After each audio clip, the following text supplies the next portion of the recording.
అండి, మీరు చూస్తున్నారు ఆల్రౌండర్ #90s. అయితే ఈరోజు మనం ప్రభాస్ గారు నటించిన Raja Saab movie pre release event గురించి అయితే మాట్లాడుకుందామండి. సుమ గారు అందులో యాంకర్గా చేశారు.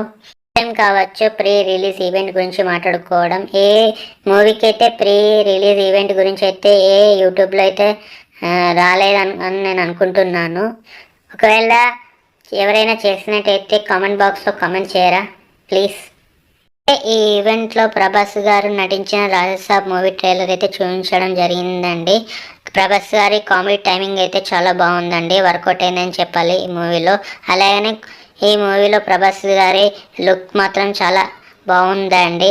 అలాగే ప్రభాస్ గారితో పాటు చాలా కామెడియన్స్ అయితే ఈ సీన్లో చూపించడం అయితే జరిగిందండి. అయితే ప్రభాస్ ఫ్యాన్స్ ఉన్నారో లైక్ చేయండి, అలాగే కామెంట్ బాక్స్లో హై డార్లింగ్స్ అని పెట్టండి. అయితే ప్రభాస్ గారు ఈ మూవీలో ట్రెజర్ కోసం ఆ కోటకి వెళ్ళినట్టు చూపించడం జరిగిందండి. అయితే పాడుపడ్డ మహల్లో ట్రెజర్ని అపరూపంగా చూసుకునే ఒక గోస్ట్ అయితే ఉంటుందండి. అయితే ఆ గోస్ట్ రోల్లో నటించిన సంజయ్ దత్ గారు. అయితే ఇందులో ప్రభాస్ గారికి అండ్ సంజయ్ దత్ గారికి మధ్యలో కాన్ఫ్లిక్ట్ సీన్ అయితే ఉంటుందని నాకు అనిపిస్తుందండి. ఎందుకంటే ప్రభాస్ గారిని ఓల్డ్ ఏజ్ పర్సన్ లాగా చూపించడం అయితే జరిగిందండి ఈ మూవీలో. అలాగే ఇందులో చాలా మంది క్యాస్ట్ అండ్ కోచ్ ఉన్నారండి. ఈ మూవీలో చాలా మంది యాక్టర్స్ నటించడం జరిగింది. చూద్దాం ఈ మూవీ ఎలా ఉంటుందో.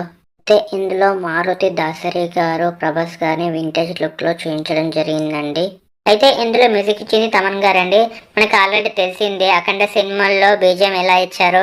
ఈ మూవీలో ఉన్న ఆల్ సాంగ్స్ చాలా బాగున్నాయండి. అలాగే తమన్ గారు మ్యూజిక్ చాలా బాగా ఇచ్చారు. కాకపోతే ఈ మూవీలో ఒక సాంగ్ కొరియోగ్రఫీ అనేది నాకు నచ్చలేదండి. ఒక షాట్ ఉంటుంది ప్రభాస్ గారి ఏతో తీసినట్టు ఉంటుందండి. ఆ షాట్ ప్రభాస్ గారిని మళ్ళీ ఆది పురుషులో ఏతో చూసినట్టు నాకు అనిపించిందండి. అయితే ఆ సాంగ్లో కొత్తగా ట్రై చేద్దాం అనుకున్నానండి, కాకపోతే అది వర్కౌట్ కాలేదు నాకు అనిపించిందండి. అలాగనే ఆ కొరియోగ్రఫీలో ఒక షాట్ ఉంటుందండి, ఆ షాట్ మాత్రం నాకైతే ఏతో తీసినట్టు అనిపించింది. అయితే ఆ కొరియోగ్రఫీ మీకు ఎలా అనిపించిందో కామెంట్ బాక్స్లో కామెంట్ చేయండి.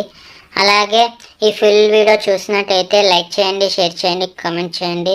Please subscribe my channel. Thank you for watching the video.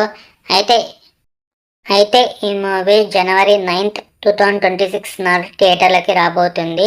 Prabhas గారి ఫ్యాన్స్కి మాత్రం పండుగ అని చెప్పాలి ఆ రోజు. అయితే ఈ వీడియో నచ్చినట్టయితే లైక్ చేయండి, కామెంట్ చేయండి, షేర్ చేయండి. అలాగే నా ఛానల్ని సబ్స్క్రైబ్ చేసుకోండి. Thank you for watching the video.